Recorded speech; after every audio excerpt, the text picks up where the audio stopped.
जी, कैसे हैं आप सभी। उम्मीद है आप सभी ठीक होंगे। मैं हूं प्रवीण कुमार और आपका स्वागत है मेरे यूट्यूब चैनल पर। आज की इस वीडियो में हम सीखेंगे कि CSS क्या होती है और उसको हम कैसे यूज़ करते हैं HTML के अंदर। तो अगर आपने मेरी पिछली वीडियो नहीं देखी है HTML की, तो आप उन वीडियो को जाके ज़रूर देखिए। तो चलिए हम शुरू करते हैं इस वीडियो को। सबसे पहले हम देखते हैं कि CSS होती क्या है। CSS का मतलब होता है कैस्केडिंग स्टाइल शीट। और ये क्या काम करती है, क्यों इसको हम यूज़ करते हैं। HTML हमें स्ट्रक्चर प्रोवाइड करती है और CSS हमें उस चीज़ को डिज़ाइन डेकोरेट करने के लिए काम करती है। जैसे हमारा कोई घर होता है, घर की दीवारें होती हैं, वो होती हैं HTML, एक तरीके से स्ट्रक्चर होता है वो HTML हो गया। और उसके ऊपर पेंट और डेकोरेशन होती है, वो हमारी CSS काम करती है। तो CSS से हम क्या क्या कर सकते हैं। CSS से हम कलर चेंज कर सकते हैं, फ़ॉन्ट चेंज कर सकते हैं, साइज़ इंक्रीज कर सकते हैं, स्पेसिंग गैप और बहुत सारी चीज़ें ऐसी वो हम CSS से कर सकते हैं। तो चलिए हम देखते हैं कि CSS कितने टाइप की होती है। तो CSS हमारे पास 3 टाइप की होती है। सबसे पहले हम देखते हैं इनलाइन CSS। ठीक है, इनलाइन CSS। और उसके बाद हमारे पास होती है इंटरनल CSS।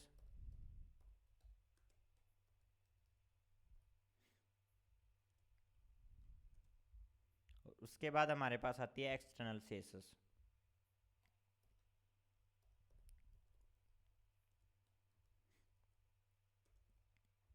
ठीक है, ये हमारे पास 3 टाइप की CSS होती है। इसके अंदर अब सबसे पहले हम करते हैं इनलाइन CSS कैसे क्या काम करते हैं। उससे पहले हम इसका सिंटैक्स देखते हैं कि हम CSS को कैसे लिखते हैं। इसके अंदर हमारे पास सबसे पहले होता है एक सेलेक्टर, एक होता है हमारे पास सेलेक्टर। ठीक है, और उसके बाद हम यूज़ करते हैं करली ब्रेसिस और एंटर प्रेस करते हैं हम इसके अंदर। उसके बाद हम यूज़ करते हैं प्रॉपर्टी। प्रॉपर्टी, उसके बाद हमारे पास आती है वैल्यू, उसके बाद सेमीकोलन। ये सारे स्मॉल में ही होते हैं।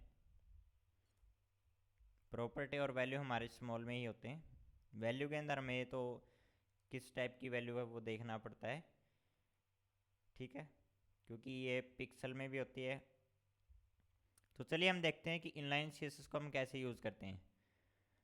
तो इनलाइन CSS को यूज़ करने के लिए हमारे पास जो भी एलिमेंट होता है, जैसे हमारे पास p टैग है,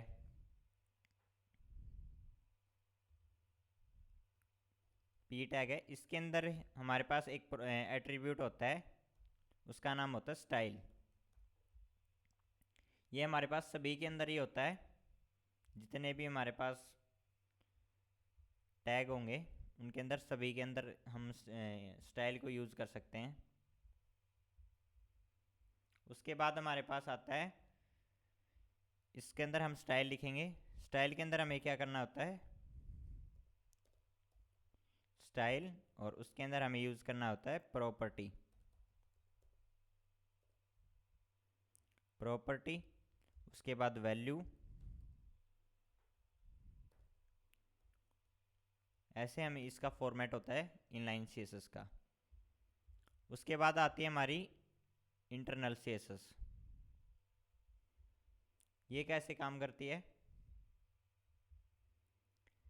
ये काम करती है, हमारा जो हेड होता है उसके अंदर हमें एक स्टाइल टैग को यूज़ करना पड़ता है। जो हमने हेड यूज़ किया है, हेड, उसके अंदर हमें एक स्टाइल टैग को यूज़ करना होता है।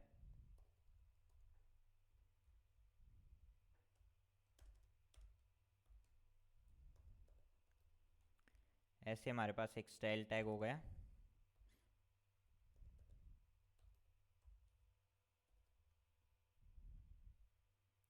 ठीक है, इसके अंदर हमें CSS लिखनी होती है, ये हमारी होती है इंटरनल CSS। तो इसको हम कैसे यूज़ करते हैं, इसके अंदर जैसे हमारा सेलेक्टर, सेलेक्टर हमारे पास P हो गया, क्योंकि हम P टैग को डिज़ाइन करेंगे। P, और उसके बाद करली ब्रेसिस। उसके बाद हमारी क्या आएगी, प्रॉपर्टी।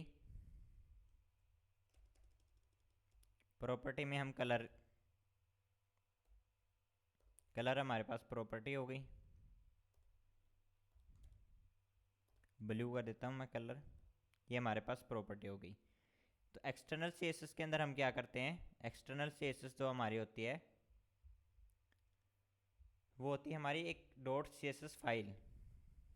जैसे हम डॉट एचटीएमएल फाइल बनाते हैं वैसे ही हम एक डॉट सीएसएस फाइल बनाते हैं अलग से, और उसके अंदर जितना भी ये कोड है हमारा, ये वाला, उसके अंदर लिखते हैं inside dot CSS file. CSS file के अंदर हम इसको लिखेंगे, और उसको हम कैसे यूज़ करेंगे, उसके अंदर भी हमारे पास सेम हेड टैग के अंदर हमें उस फाइल को इंपोर्ट करना होता है, उसको यूज़ करना होता है। तो वो हम कैसे करेंगे, उसके लिए हम सेम हेड टैग को बना लेते हैं। इसके अंदर हमें स्टाइल नहीं चाहिए, यहाँ पे हमें एक लिंक टैग मिलेगा, लिंक। उसके बाद यहाँ पे एक एट्रीब्यूट होता है रिलेशन, REL। इसके अंदर हमें लिखना होता है स्टाइल शीट, ठीक है। उसके बाद हमारे पास प्रॉपर्टी होती है जो हमारी फाइल हो गई, उसका लिंक हमें किसका देना है, यहाँ पे मैं लिख देता हूँ स्टाइल डॉट CSS, ये मेरी फाइल है, तो ये यहाँ से उसको पिक कर लेगा। ये हमारे पास हो गया लिंक। इससे क्या करेगा ब्राउज़र, इस फाइल को रीड करेगा, जो हमारी स्टाइल डॉट CSS फाइल होगी उसको रीड करेगा, और उसको इंपोर्ट करके इसके अंदर जितनी भी हमारी CSS होगी वो उसको HTML के ऊपर अप्लाई कर देगा। तो चलिए हम इसको प्रैक्टिकल तरीके से देखते हैं कि इसको हम हमारी वेबसाइट में कैसे यूज़ करेंगे। तो सबसे पहले मैं एक index.html फाइल बना लेता हूँ। ये मैंने एक फ़ाइल बना ली है, इसके अंदर मैं बॉयलर प्लेट कोड लिख लेता हूँ, ठीक है। ये मैंने कोड लिख लिया है। उसके बाद मैं एक डिव यूज़ करता हूँ, ठीक है। डिव के अंदर मैं, ये पैराग्राफ हो गया मेरा, ये मैंने 2-3 चीज़ें यूज़ की। तो सबसे पहले हम देखते हैं स्टाइल, जो हमारी इनलाइन CSS थी, तो हम स्टाइल को यूज़ करेंगे। स्टाइल टैग के अंदर हमने यूज़ किया है, उसके अंदर मैं कलर को यूज़ करता हूँ, कलर हम ब्लू कर देते हैं, ठीक है। तो अब हम इसको फाइल को गो लाइव करते हैं और रन करके देखते हैं तो क्या चीज़ हमारे पास, जो हमारा पैराग्राफ का टेक्स्ट था वो हमारा ब्लू हो गया। अगर हम इसको यूज़ नहीं करते हैं तो हमारे पास कोई कलर नहीं होता है, ठीक है। तो हमारा सिंपल कलर है। तो ऐसे हम इसको कलर भी दे सकते हैं। ये होती है हमारी इनलाइन CSS। उसके बाद होती है इंटरनल CSS। उसको हम कैसे यूज़ करते हैं, उसके लिए हमारे पास होता है स्टाइल टैग, हमने जो यूज़ किया था, ठीक है। उसके बाद हम सेलेक्टर को यूज़ करते हैं, हमने पी टैग को हमें वो करना है। तो इसके अंदर हम यहाँ पे कलर को कर लेते हैं रेड, ठीक है। तो हम देखेंगे कि यहाँ पे हमारा रेड नहीं हुआ, क्यों नहीं हुआ ये भी मैं आपको बताऊंगा। सेम इसी तरीके से मैं H1 को लिख लेता हूँ,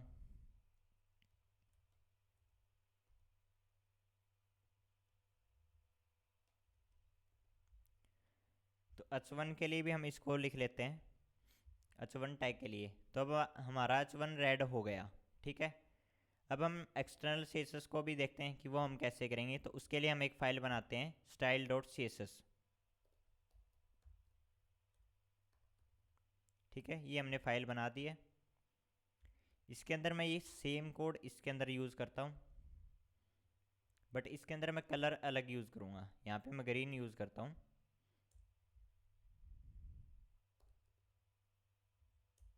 ठीक है। ऐसे ही हम एक टैग और बना लेते हैं,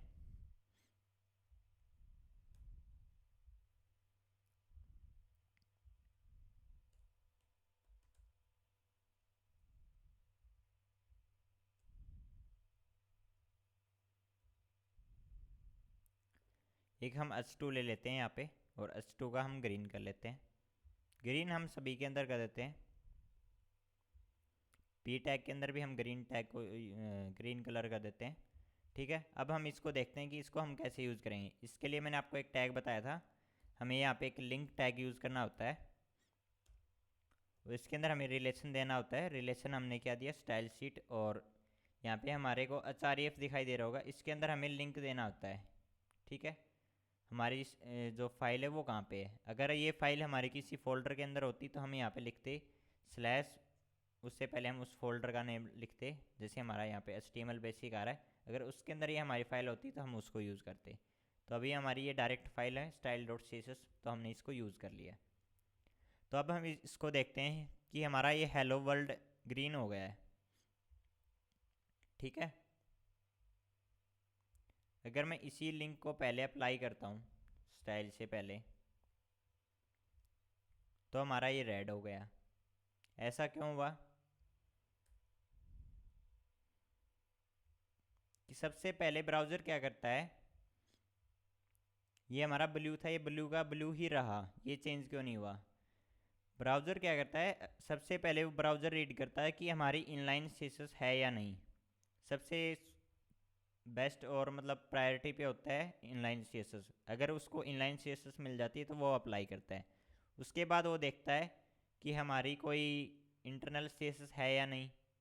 अगर हमारी इंटरनल सीएसएस पहले दे रखी है हमने, उसके बाद हमारी सेम चीज़ के लिए एक्सटर्नल सीएसएस हमने यूज़ कर रखी है, तो उसको ओवरराइट कर देगा। वो देखता है कि सबसे लास्ट में कौन सी यूज़ हुई है, इनलाइन या एक्सटर्नल, दोनों में से कौन सी लास्ट में यूज़ हुई है, तो उनमें से वो पिक कर लेता है। लेकिन अगर इन तीनों में से प्रायोरिटी पे देखा जाए तो इनलाइन सबसे पहले होगी, और एक्सटर्नल और इंटरनल में देखेंगे तो इन दोनों में से जो सबसे लास्ट में यूज़ होगी वो हमारे को वहाँ पे लग जाएगी। ठीक है, तो ये हमने देखा कि हमने इसको कलर को चेंज कर दिया। तो ऐसे ही हम कुछ और चीज़ें देखते हैं कि हम क्या क्या हम स्टाइल दे सकते हैं। तो हमारे पास ऐसे ही प्रॉपर्टी आते हैं, जो ये सिलेक्टर होते हैं, जो हमारे H1 और H2, ये भी हमारे पास 3 टाइप के होते हैं। हम इनको देखते हैं कि कितने टाइप के होते हैं। मैं इनको डिलीट कर देता हूँ, ये बॉक्स बने हुए हैं।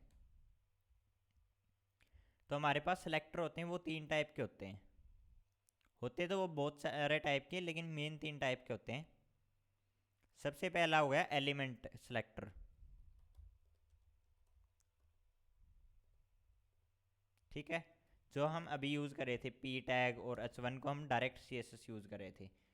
उसके बाद होता है हमारा क्लास सेलेक्टर। उसके लिए हमें क्या करना पड़ता है, जो हमारी क्लास होती है उसके आगे हमें डॉट देना होता है। जैसे हमने पैराग्राफ रेड लिख दिया हमारी क्लास, तो उसके आगे हमें क्या लिखना होता है, डॉट। उसके बाद हमारे पास होता है आईडी सिलेक्टर। आईडी सिलेक्टर क्या काम करता है, जैसे हम किसी इनपुट बॉक्स बना रहे थे, उसके अंदर हम यूनिक आईडी दे रहे थे। ठीक है, तो इसके आगे हमें यूज़ करना पड़ता है हैच। जैसे हम किसी इनपुट के आगे यूज़ कर रहे थे नेम, तो आईडी यहाँ पे हमें हैच नेम यूज़ करना पड़ेगा। तो इसको भी हम प्रैक्टिकल तरीके से देखते हैं कि इनको कैसे यूज़ करेंगे। तो सबसे पहले हम आते हैं, एक डिव और बना लेते हैं। ठीक है, उसके अंदर मैं एक लेबल ले लेता हूँ।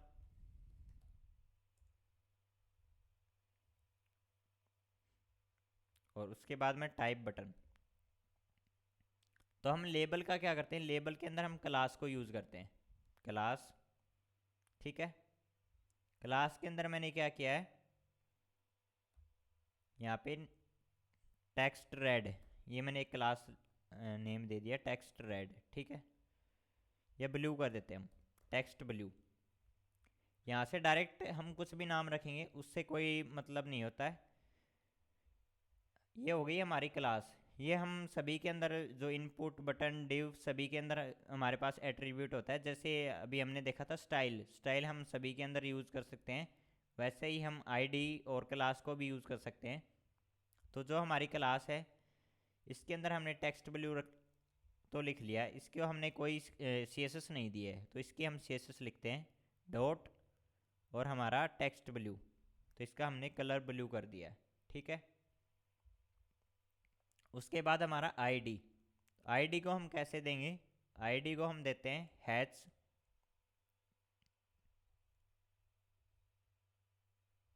और इसको मैंने रेड दे दिया।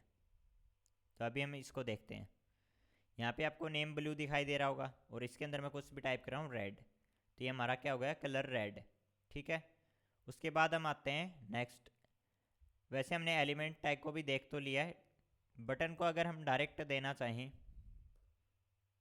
बटन बैकग्राउंड कलर हमने येलो कर दिया, बटन का बैकग्राउंड कलर अब हमारा येलो हो गया है। ठीक है, ये हमने इसका स्टाइल दे दिया। अब हम देखते हैं कि CSS के टैग कौन से होते हैं। तो सबसे पहले हम बेसिक टैग को देखते हैं। तो अब हमारी जो ये डिव थी उसको हम CSS देंगे। जो हमारी ये डिव है इसको हम स्टाइल देंगे। तो इसके लिए मैं एक क्लास बना लेता हूँ, फॉर्म कंटेनर। ठीक है, तो इसके अंदर हम CSS यूज़ करके देखेंगे कि हम कैसे इसको अप्लाई करेंगे। तो डॉट फॉर्म कंटेनर मैंने ये CSS बनाई। ठीक है, उसके बाद हम इसको यूज़ करेंगे। इसके अंदर हम क्या यूज़ करेंगे, सबसे पहले कलर, कि हमारा कलर कौन सा होना चाहिए, ब्लैक या वाइट। ठीक है, ब्लैक के लिए हमारे पास 000 और 6 टाइम 0 को हम यूज़ कर सकते हैं ब्लैक कलर कोड के लिए, या हम डायरेक्ट ब्लैक भी लिख सकते हैं, लेकिन आप कोशिश करिए आप हैश कोड यूज़ कीजिए, मतलब हैक्स कोड। अगर आप 6 टाइम F या 3 टाइम F लिखेंगे तो ये वाइट कलर हो जाएगा। तो हम अभी ब्लैक कर लेते हैं। तो अभी हमारे फॉर्म के अंदर जितना भी वो होगा तो उसका टेक्स्ट का कलर, ये तो हमने इसको स्पेशल डिफाइन कर दिया है। अगर इसको हम डिफाइन नहीं करेंगे तो हमारा बाकी का जो टेक्स्ट जैसे सबमिट के अंदर हमारा ब्लैक है। ठीक है, अगर हम यहाँ पे FFF कर देते हैं, 6 टाइम F कर दिया हमने, तो अब हमारा क्या होगा, वाइट हो जाएगा।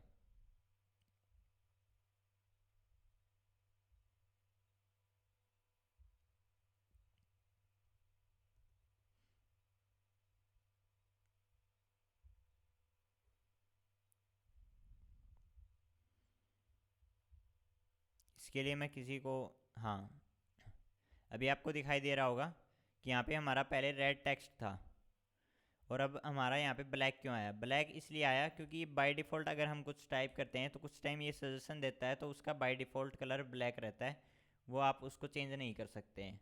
ठीक है, इसके बाद हम आते हैं, अलग प्रॉपर्टी है हमारे पास बैकग्राउंड कलर।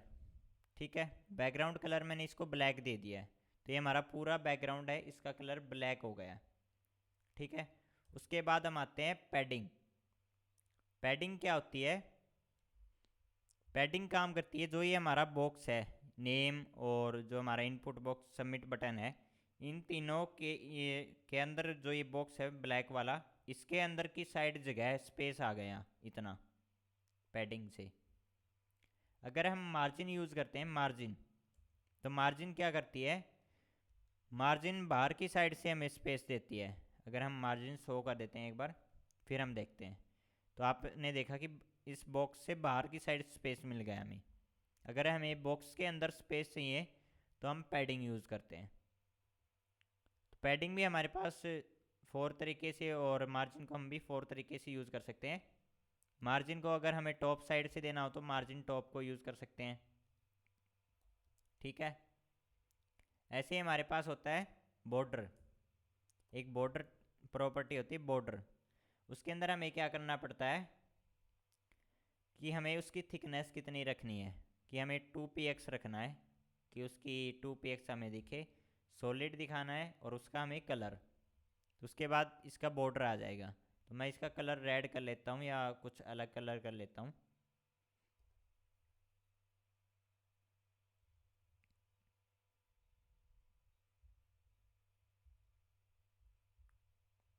तो मैंने इसका रेड कलर कर दिया, अभी आपको बॉर्डर दिखाई दे रहा होगा रेड। ठीक है, और मैं बैकग्राउंड को ग्रे कर देता हूँ,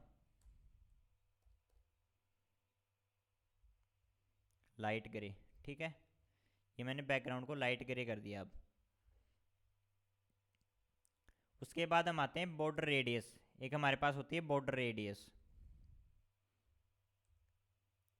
इसको अगर हम यूज़ करेंगे 2px, तो अभी ये क्या होंगे कि सारे कॉर्नर हैं वो राउंडेड हो जाएंगे। तो अभी मैं इसको 20 करके दिखाता हूँ, फिर आपको ज़्यादा अच्छे से दिखाई देगा। तो आपको एक कॉर्नर राउंडेड दिखाई दे रहे हैं, तो ये होती है हमारे पास बॉर्डर रेडियस।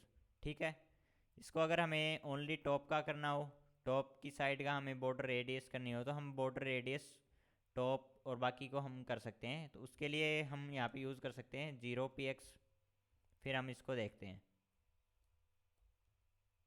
और 0px। ठीक है, अभी हम देखते हैं कि अब हमारी कहाँ कहाँ राउंडेड हुआ।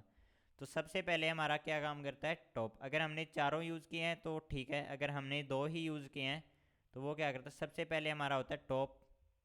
ठीक है, टॉप लेफ्ट। उसके बाद हमारा आता है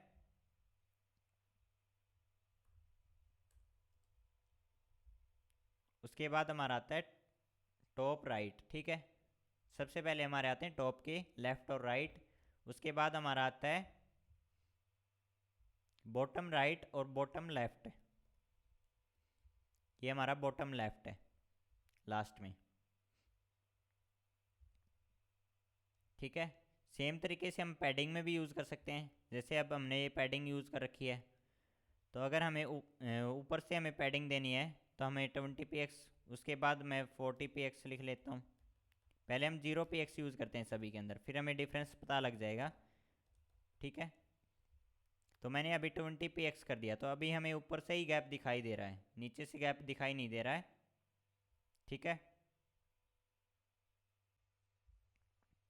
अभी आपको ना ऊपर से गैप दिखाई दे रहा है, नीचे से आपको कोई भी गैप दिखाई नहीं दे रहा है। तो उसके बाद हम इसको करते हैं 30px, फिर देखते हैं। ठीक है, इससे हमें कोई डिफरेंस पता नहीं लगा, क्यों नहीं लगा उसको भी देखते हैं। उसके बाद मैं इसको 40px कर लेता हूँ। तो ये हमारा हो गया टॉप, पैडिंग टॉप और पैडिंग बॉटम। ठीक है, उसके बाद हमारा आता है लेफ़्ट राइट। ये हमारा है लेफ़्ट 50px। अब हमारा लेफ़्ट साइड से हमें स्पेस मिल गया। उसके बाद हमारा ये राइट, जो हमने अभी तक हमने यूज़ नहीं किया था।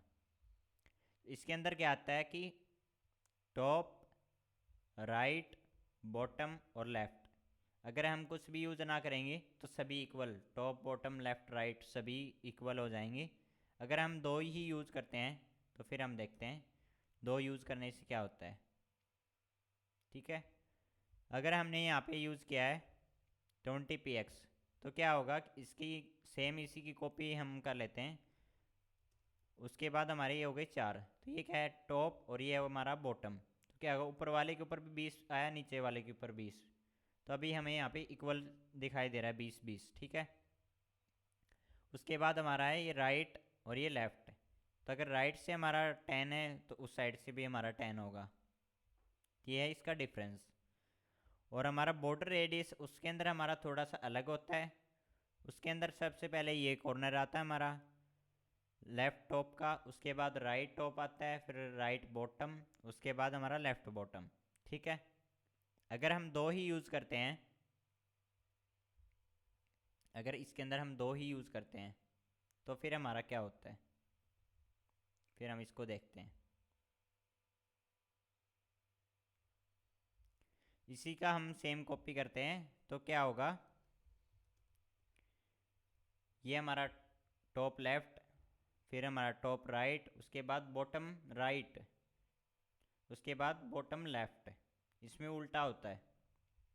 ठीक है, तो ये कॉर्नर हमारा सेम राउंडेड है, और ये वाला, और ये ऊपर वाला, और ये नीचे वाला सेम है। तो ठीक है, उसके बाद हम आते हैं मार्जिन। मार्जिन और पैडिंग में हम सेम तरीके से यूज़ करते हैं। तो इसके अंदर हम सेम यूज़ कर लेंगे px को, जो हमने 10px यूज़ कर रखा था। ठीक है, आप चाहो तो आप डायरेक्ट 1 भी यूज़ कर सकते हो। मार्जिन के अंदर क्या होता है कि इस बॉक्स से बाहर की साइड, जो ये रेड लाइन है, इससे बाहर की साइड से हमें गैप मिलता है। अब हमें यहाँ से HTML और सिंपल HTML डॉक्यूमेंट है, और इसके जो ये रेड लाइन है इसके अंदर हमें ज़्यादा गैप चाहिए। तो हम क्या करेंगे, मार्जिन को टॉप से ज़्यादा हमें चाहिए, तो हम 80px कर देते हैं। तो हमारा टॉप से हमें गैप मिल गया मार्जिन। ठीक है, ये होती है हमारी मार्जिन।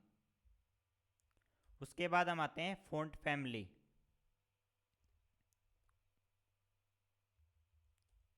फ़ॉन्ट फैमिली क्या होती है कि हमें किसी, मतलब किसी टाइप का हमें फ़ॉन्ट चाहिए तो हम वैसा फ़ॉन्ट कर सकते हैं। तो अभी आपको सिंपल फ़ॉन्ट दिखाई दे रहे थे, अब हमने ऐसा यूज़ किया तो हमारा नेम ऐसा हो गया। अगर हम इसको हटा देते हैं एक बार, तो अगर हम देखते हैं तो नेम ऐसा है, और अगर हमने वो फ़ॉन्ट यूज़ किया तो हमारा नेम के अंदर कुछ डिफरेंस हमें दिखाई दिया। ऐसे ही हमारे पास होता है एक फ़ॉन्ट साइज़, फ़ॉन्ट साइज़, ठीक है। फ़ॉन्ट साइज़ ये होता है हमारा, मतलब जो हमारा टेक्स्ट है उसको इंक्रीज़ करने के लिए। हम अगर 40px कर देंगे तो हमारा देखो टेक्स्ट अभी बड़ा हो गया, जो लेबल का टेक्स्ट है वो बड़े बड़े अक्षरों में हमें दिखाई दे रहा है। उसके बाद हम आते हैं टेक्स्ट अलाइन। अगर हम इसको सेंटर कर देंगे तो ये हमारा सेंटर के अंदर चला गया। इसको हम लेफ़्ट राइट कर सकते हैं और सेंटर में कर सकते हैं, टेक्स्ट अलाइन। उसके बाद हमारे पास आता है फ़ॉन्ट विड्थ, ठीक है। इसके अंदर हम क्या कर सकते हैं, फ़ॉन्ट को अगर हमें बोल्ड करना है तो हम डायरेक्ट बोल्ड कर सकते हैं, ये हमारा बोल्ड हो गया। अगर हमें खुद से अकॉर्डिंग हमें नंबर देने हैं कि हमें 500 करना है या 400 करना है, कि 400 तक हमारा बोल्ड हो, 400। अगर हम यहीं, अगर हम 700 800 करें, 800 हम यूज़ करते हैं, तो ये देखो हमारा बोल्ड हो गया, ठीक है। हम इसको बोल्ड कर सकते हैं। उसके बाद हमारे पास आता है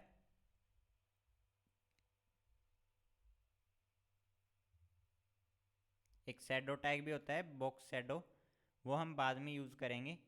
अगर आपको अगर इसमें कुछ समझ में ना आया हो तो आप मेरे को कमेंट में पूछ सकते हो। अगर आपको कोई डाउट है तो आप उस से रिलेटेड मेरी जो भी लेटेस्ट वीडियो रिलीज़ हो उसके अंदर आप मेरे को पूछो। अगर आपको कोई मतलब टॉपिक पे वीडियो चाहिए तो मैं उस टॉपिक को मेरे को आप कमेंट के अंदर डालो, ताकि मैं उस टॉपिक पे आपके लिए वीडियो बना सकूँ, ठीक है। ये थी हमारी आज की वीडियो। इसके अंदर हमने सीखा है कि हम HTML को कैसे डिज़ाइन कर सकते हैं, उसके अंदर हम CSS को कैसे यूज़ कर सकते हैं। अगर आपको ये वीडियो पसंद आई तो इस वीडियो को लाइक कर दीजिए और कमेंट कर दीजिए, और चैनल को कर दीजिए सब्सक्राइब, ताकि आपको आने वाले सभी वीडियो के सबसे पहले नोटिफिकेशन मिलें। तो उसके लिए आप बेल आइकन को प्रेस कर दीजिए। तो नेक्स्ट वीडियो में हम सीखेंगे CSS के कुछ एडवांस प्रॉपर्टीज़ को, जिसके अंदर हम डिस्प्ले और पोजीशन जो होती हैं कि हमारी रिलेटिव पोजीशन, उनको हम नेक्स्ट वीडियो में हम सीखेंगे। तब तक के लिए कीप लर्निंग, कीप कोडिंग।